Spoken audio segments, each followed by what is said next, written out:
Dinas Perhubungan Banjarmasin terus melakukan pengawasan terhadap parkir liar yang tersebar di Kota Seribu Sungai ini. Dari data yang dihimpun terdapat puluhan parkir liar yang sudah mendapat teguran hingga surat peringatan.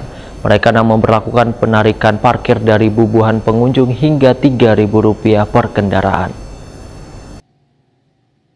Dinas Perhubungan Banjarmasin terus melakukan pengawasan terhadap parkir liar yang tersebar di Kota Seribu Sungai ini. Dari data yang dihimpun terdapat puluhan parkir liar yang sudah mendapat teguran hingga surat peringatan. Kepala Dinas Perhubungan Banjarmasin Slamet Begjo, Wetakuni Prima TV jelang tengah hari Kamis 20 April 2023 memandangkan meningkatnya parkir liar terjadi setelah Ramadan hingga menjelang Idul Fitri 1444 Hijriah yang terjadi hampir di seluruh pasar besar di Banjarmasin. Bahkan mereka memberlakukan penarikan parkir dari pengunjung hingga Rp3.000 per kendaraan. Sementara sesuai Perda nomor 2 tahun 2016 tentang retribusi pelayanan parkir di tepi jalan umum wan tempat khusus hanya Rp2.000 per kendaraan. Melihat fenomena ini, maka menurut Slamet Begjo, dalam waktu dekat dinasnya akan segera memberlakukan penyesuaian tarif parkir di seluruh parkir resmi di Banjarmasin. Dikarenakan Perda retribusi parkir yang sudah diberlakukan selama 7 tahun belum ada penyesuaian di situasi wayah ini.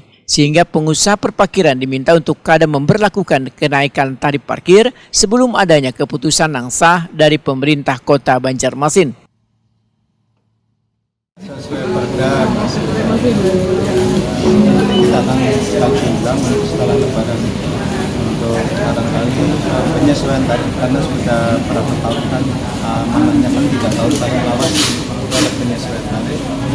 Itu 2016 sekarang 23 7 tahun belum ada penyesuaian tarif sehingga kemudian habis Lebaran untuk penyesuaian tarif.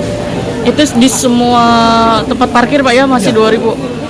Selama ini ada pengecekan nggak Pak? Ada ditemukan ke oknum-oknum? Ada ditemukan dan kita berikan teguran peringatan ke pengelola sampai ke supir. Itu yang temuan itu pas di mana Pak? Ini aja kan selama Ramadan itu atau jelang Lebaran ini?